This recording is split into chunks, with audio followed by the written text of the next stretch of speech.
तो आज के इस वीडियो में हम लोग बात करेंगे अपने सब्जेक्ट एचएपी सेकंड के द मोस्ट इंपोर्टेंट क्वेश्चंस के बारे में। तो ये हमारी सेकंड सेमेस्टर के इंपोर्टेंट क्वेश्चन की चौथी वीडियो है। इससे पहले हमने अपने subject biochemistry, pharmaceutical, organic chemistry first और पैथोफिजियोलॉजी के इंपोर्टेंट क्वेश्चन ऑलरेडी कवर कर लिए हैं। अगर आपने नहीं देखे हो तो डिस्क्रिप्शन में आपको लिंक मिल जाएगी, जाके चेकआउट कर सकते हो। अब हम बात करेंगे यहाँ पे एचएपी सेकंड के बारे में। तो देखो यहाँ पर जो है इसके क्वेश्चन हमारे तैयार हैं, लेकिन इससे पहले हम जो है थोड़ी सी इस वीडियो के बारे में बात करते हैं जो आपके लिए काफी ज्यादा हेल्पफुल रहेंगे। तो देखो सबसे पहली बात यह है कि ये जो हमारा सब्जेक्ट है एचएपी सेकंड जो है, इसकी फुल फॉर्म और इसकी डेफिनेशन आपको सबसे पहले कमेंट सेक्शन में लिख के बतानी है। बाकी यहाँ पर जो इस वीडियो का लाइक एम भी 1000 लाइक सकते हैं, तो आप इतने बड़े आराम से करा दोगे। अब देखो यहाँ पर बात करें तो जितने भी हमारे क्वेश्चन है वो सारे के सारे हमारे यूनिट वाइज है और अकॉर्डिंग टू पीसीआई है। यानी कि अगर आपका कॉलेज पीसीआई को फॉलो करता है तो ये सारे क्वेश्चन आपके काम आएंगे। अब देखो ये जो हमारा सब्जेक्ट है ना, ये एक तरह से हमारा अपग्रेड वर्जन है एचएपी 1 का। यानी कि एचएपी 1 जो आपने फर्स्ट सेमेस्टर में देखे थे, तो उसमें हमारे बॉडी के जितने ऑर्गन्स थे, सिस्टम थे, सारे थे। अब यहाँ पे उनके अपग्रेड वर्जन है जो हमारे उस फर्स्ट सेमेस्टर में कवर नहीं थे, वो हम यहाँ पे पढ़ेंगे। तो इससे ये हो जाता है कि आपके लिए इंटरेस्टिंग काफी हो जाता है। और इसका फायदा क्या है, अब अगर मान लो कोई भी क्वेश्चन आता है, मान लो यहाँ पे डाइजेस्टिव सिस्टम के ऊपर क्वेश्चन आ गया, तो देखो इतना तो आपको पता ही है कि आपकी बॉडी का जो डाइजेस्टिव सिस्टम है वो कैसे काम करता है, तो थोड़ा बहुत आप उसके बारे में लिख के आ ही जाओगे। अगर कुछ भी ना पढ़ो तब बता रहा हूँ। तो इतना निश्चय है कि आप इस सब्जेक्ट में फेल नहीं होने चाहिए, बहुत आराम से पास हो जाओगे। बाकी ये अगर क्वेश्चन करके जाते हो तो बहुत अच्छे मार्क्स ला सकते हो। अब यहाँ पर अगर बात करें तो इसमें सबसे ज्यादा मोस्ट इम्पोर्टेंट यूनिट हमारी आती है यूनिट 1 और यूनिट 2, और यूनिट 3 भी वैसे हमारी बराबर में ही आ जाती है, क्योंकि ये 3 यूनिट ऐसी हैं जिनसे क्वेश्चन हमारे काफी ज्यादा बनते हैं और सिलेबस भाई इनका ज्यादा है, तो इसमें क्वेश्चन हमारे काफी ज्यादा आ जाते हैं। ठीक है, इसके बाद हमारी यूनिट 4 और 5 में कुछ क्वेश्चन आते हैं। तो देखो ये सब्जेक्ट हमारा ऐसा ही है कि इसमें से क्वेश्चन हमारे काफी ज्यादा बदलकर और ज्यादा बन सकते हैं। हम सभी के बारे में बात कर लेंगे। बाकी यहाँ पर मैं 3 वीडियो आपको रिकमेंडेड करना चाहूंगा। पहली हमारी होगी how to write exam answer writing sheet. जैसे आप पूछते हो ना सर कितने लिखे, 4 पेज भरे, 2 पेज भरे, 3 भरे, इसके ऊपर ऑलरेडी एक वीडियो है, डिस्क्रिप्शन में लिंक मिलेगी, जाके आप चेकआउट कर सकते हो। फिर एक how to pass in pharmacy, ये एग्जाम के एंड टाइम पर आप कैसे पास हो सकते हो, कुछ टिप्स एंड ट्रिक्स है जो आपके काम आएंगी। और लास्ट में हम जो है 2 मार्क्स के इंपोर्टेंट क्वेश्चन की वीडियो देंगे, जो एक तरह से आपकी निचोड़ वीडियो होगी, जिसमें आपको 5 यूनिट का एक समराइज वर्जन मिलेगा। तो इसको तो बिल्कुल भी मिस मत करना। आप अपने सीनियरों से पूछ सकते हो कि इसकी क्या वैल्यू होती है। चलिए, तो सबसे पहले अगर हम बात करें अपने यूनिट 1 के बारे में, तो यूनिट 1 में हमारे 2 चैप्टर हैं, एक नर्वस सिस्टम है, एक सेंट्रल नर्वस सिस्टम है। अब इन दोनों में जो सबसे ज्यादा मोस्ट इम्पोर्टेंट है वो हमारा सेंट्रल नर्वस सिस्टम है। इसी में से क्वेश्चन हमारे ज्यादातर बनते हैं। तो यहाँ अगर देखा जाए तो क्वेश्चन बन सकता है डिफाइन नर्वस सिस्टम, और इसमें जो है डिटेल्स अबाउट न्यूरॉन, यानी कि जो न्यूरॉन हमारा है नर्वस सिस्टम का पार्ट, इसका डायग्राम वगैरह बना के इसको डिफाइन आपको करना पड़ेगा। जो 5 पार्ट्स है आपका ये क्वेश्चन हो जाएगा। ठीक है, इसके अलावा कई बार ये अलग से शॉर्ट में आ जाता है 5 नंबर में, या कई बार जुड़कर आ जाता है classification and properties of nerve fibre वाला। तो ये और ये क्वेश्चन हमारा इंपोर्टेंट है, मोस्ट इंपोर्टेंट भी आप बोल सकते हो, लेकिन मोस्ट इंपोर्टेंट नहीं है।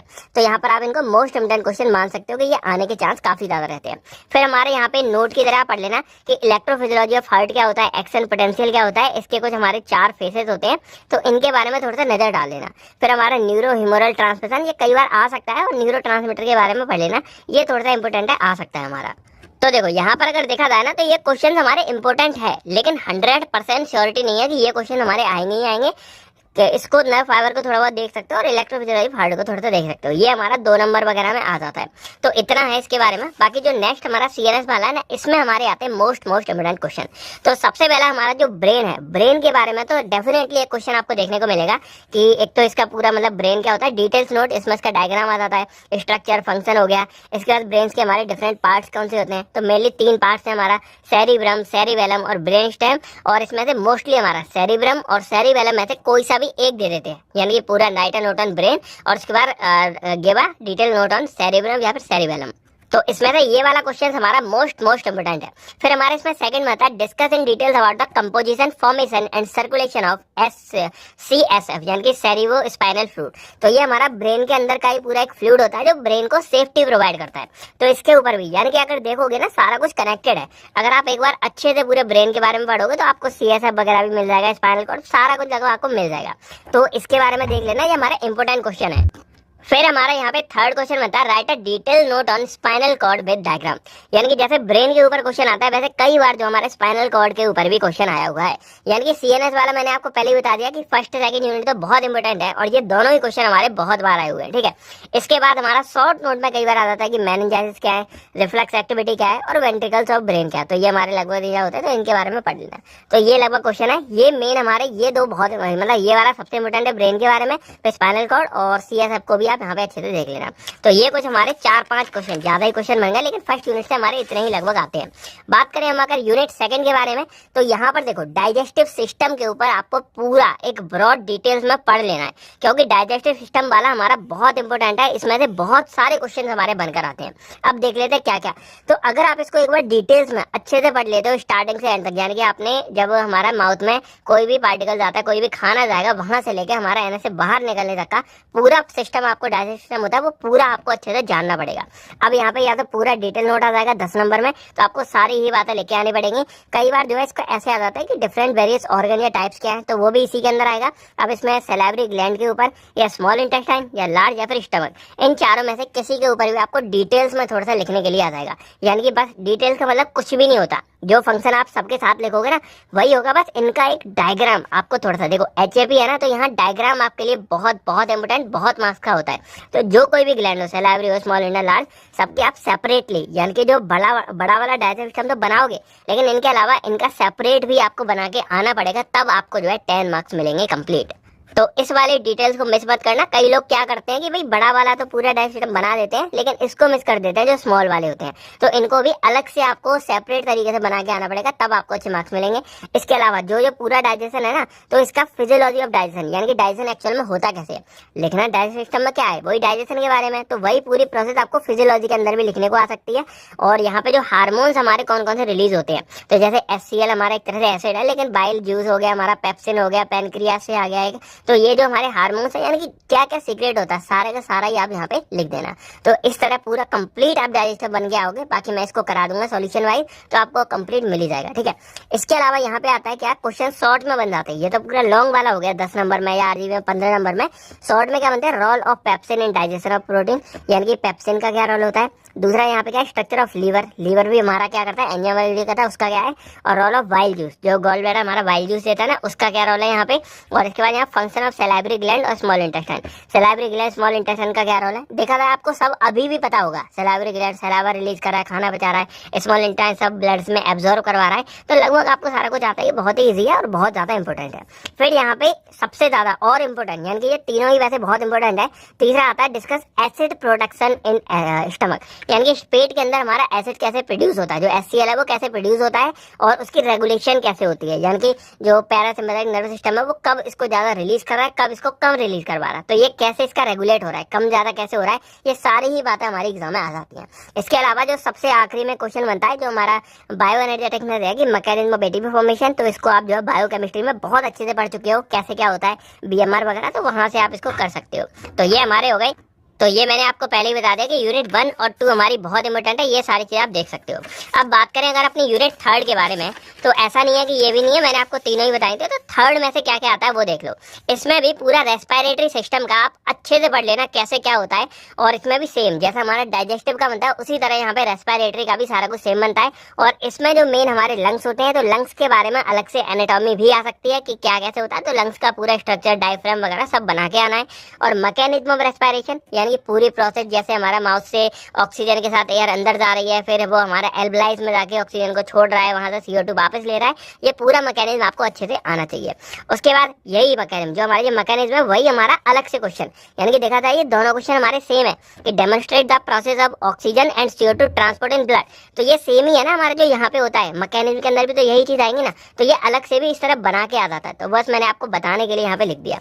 फिर हमारे यहाँ पे क्वेश्चन जो यूरिनरी सिस्टम है उसके अंदर से आता है कि यहाँ पर जो हमारा यूरिन सिस्टम है उसके फंक्शन और उसके पार्ट्स के बारे में लिखो। अब इसमें मेन हमारा किडनी और किडनी के अंदर नेफ्रॉन है, तो इन दोनों के बारे में ही अलग अलग से आ जाता है, किसी बार नेफ्रॉन के बारे में, किसी बार किडनी के बारे में।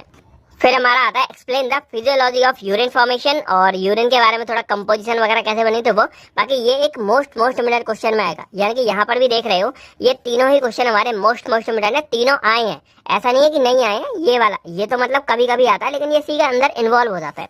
तो हम बोल सकते हैं कि ये वाला mechanism of respiration, respiratory system, lungs, ये सब हो गया। दूसरा हमारा किडनी वगैरह, नेफ्रॉन, इनके बारे में। तीसरा फिजियोलॉजी ऑफ यूरिन फॉर्मेशन, ये तो बहुत ही ज्यादा इंपॉर्टेंट है, ये हर बार लगभग देखने को मिलता है। तो ये 3 क्वेश्चन आपके लिए मोस्ट इंपोर्टेंट हो जाते हैं। इसके बाद शॉर्ट्स में आपके क्वेश्चन आते हैं role of kidney in acid base balance और role of RAS in kidney, यानी कि क्या होता है ये शॉर्ट्स में आपको देखने को मिलेंगे। तो जितने भी क्वेश्चन है लगभग सारे ही हमारे एग्जाम में आ चुके हैं, तो इसीलिए ये मोस्ट इंपोर्टेंट हो जाते हैं और आपके एग्जाम में आने के चांस रहते हैं। यूनिट 4 के बारे में बात करें तो ये हमारा एंडोक्राइन सिस्टम वाला है, तो इसको डिफाइन कर देना। अब इसमें हमारे ढेर सारे जो ग्लैंड्स वगैरह हैं जो हार्मोन्स वगैरह को रिलीज करते हैं, तो ये हार्मोन्स अपना एक्शन कैसे शो करते हैं, एक जनरल मैकेनिज्म पढ़ लेना। इसके अलावा जो मोस्ट इंपोर्टेंट हमारा वो है एक पिट्यूटरी ग्लैंड, यानी कि मास्टर ग्लैंड वाला, ये हमारा बहुत बार आता है, तो इस पिट्यूटरी ग्लैंड को तो बहुत अच्छे से करके जाना। और इसके बाद यहाँ पे मोस्ट इंपोर्टेंट, इसके बाद हमारा एड्रिनल ग्लैंड, ये भी हमारा एक इंपोर्टेंट हो गया। और यहाँ पे थायराइड ग्लैंड के बारे में भी कई बार आ जाता है, और जो डिसऑर्डर्स है वो हमारे मेनली थायराइड ग्लैंड के बारे में आते हैं, तो इसको भी देख लेना। तो ये मेनली आता है, बाकी 2 नंबर के हिसाब से आप पीनियल, थायमस, इनके बारे में थोड़ा बहुत स्टडी कर लेना। अब यूनिट 5 के बारे में अगर बात करें तो यहाँ पे जो मोस्ट इंपोर्टेंट वो हमारा मेल और फीमेल रिप्रोडक्टिव सिस्टम, कंप्लीट उनकी एनाटॉमी, फिजियोलॉजी आ जाती है। और इसमें से कई बार मतलब दोनों एक साथ नहीं आते, कई बार मेल वाला आता है तो कई बार फीमेल वाला आता है। दोनों को मतलब बराबर का रेशियो दिया, यहाँ पे भेदभाव नहीं किया, बदल बदल के जो है एग्जामिनर देते रहते हैं। तो एक ये हमारा इंपोर्टेंट हो गया। दूसरा हमारा मोस्ट इंपोर्टेंट हो गया है मैच्योरेशन साइकिल वाला। तो ये पूरा फिजियोलॉजी ऑफ मैच्योरेशन क्या होता है, और इसी के अंदर मेनली मैच्योरेशन साइकिल के बारे में आती है, और इसमें कैसे हार्मोनल रेगुलेशन होता है, एस्ट्रोजन, प्रोजेस्टेरोन वाला, ये पूरा का पूरा फंडा आपको यहाँ पे पूरा करना पड़ेगा। बाकी मैं इसको करवा ही दूंगा, तो ये बहुत इंपोर्टेंट है, इसको अच्छे से कर लेना, ठीक है। तो यहाँ पे ये 2 मोस्ट इंपोर्टेंट क्वेश्चन हो गए। इसके बाद हमारे शॉर्ट नोट में यहाँ पर लेना कि फर्टिलाइजेशन क्या होता है मेनली प्रेगनेंसी के टाइम पे, मतलब क्या कौन कौन से फेसेस होते हैं, फिर स्पर्मेटोजेनेसिस हो गया, सेक्स हार्मोन हो गए, इन सब के बारे में थोड़ा सा नजर डाल लेना, ठीक है। तो ये आपके हो गए। इसके अलावा हमारे 2 मार्क्स के क्वेश्चन भी तैयार हैं, यहाँ पे आपको दिख रहे होंगे। तो सबसे पहले तो आपको वही एचएपी की डेफिनेशन कमेंट सेक्शन में लिखनी है। बाकी ये क्वेश्चन आप चाहो, आपको जल्दी है तो आप इनको देख सकते हो, क्योंकि ये वाले क्वेश्चन आपको एग्जाम टाइम पर या मतलब जब हमें टाइम लगता है तब हम करते हैं, तो आप यहाँ पे इनको नोट कर सकते हो। ये यूनिट वाइज है, 5th, 4th, 3, 2, 1 सारी यूनिट वाइज है, क्या क्या क्वेश्चन बन सकते हैं वो आपके सामने यहाँ पे लिखे हुए, ठीक है। तो इनको आप यहाँ पे अच्छे से कर सकते हो। तो आई होप आपको सारे क्वेश्चन समझ आ गए होंगे। तो अब अगर नोट किया जाए तो इसमें क्वेश्चन मानता हूँ मैं ज्यादा हो गया, लेकिन ये इंपॉर्टेंट है, ये सारे ही आते हैं। तो यहाँ पे लगभग ये 1 हो गया, इनको 2 मान लेते हैं। और यहाँ पे ये वाला ब्रेन वाला तो बहुत इंपॉर्टेंट है, स्पाइनल कॉर्ड वाला भी ले लेते हैं। तो लगभग 4 से 5 क्वेश्चन आपके यूनिट 1 में हो गए, और यहाँ पे 3 क्वेश्चन आपके यहाँ पे हो गए यूनिट 3 में हो गए, तो 4, 5, 9 क्वेश्चन करीब हो गए। और इसके बाद अगर बात की जाए यहाँ पे तो 3rd यूनिट में तो लगभग आपके यहाँ पे एक ये मोस्ट इंपॉर्टेंट हो गया, उसके बाद ये हो गया, और यहाँ पे ये हो गया। तो 3 क्वेश्चन यहाँ पे और ले लो, तो लगभग 12 हो गए, और यहाँ पे 13, 14 और एक इसको मान लो पिट्यूटरी वगैरह, तो 15-16 क्वेश्चन लगभग आपके यहाँ पे बनते हैं, जो बहुत इंपॉर्टेंट है। तो आई होप आपको सारा कुछ समझ आ गया होगा। बस अगर कोई भी डाउट है आप कमेंट करके बोल सकते हो। बाकी इस वीडियो को लाइक कर दो, दोस्तों के साथ शेयर कर दो ज़्यादा, जिससे हमें मोटिवेशन मिले और हम बहुत जल्दी जो है इसका सॉल्यूशन बना गए। तो अब आपके सामने जो है चारों सब्जेक्ट के सॉल्यूशन आपको क्वेश्चन मिल चुके हैं। अब आप कमेंट सेक्शन में बताओ कि सबसे पहले आपको कौन से सब्जेक्ट के सॉल्यूशन वीडियो पे काम करें, ठीक है। तो मिलते हैं हम आपसे नेक्स्ट वीडियो में। तब थैंक यू, टेक केयर, अपना भी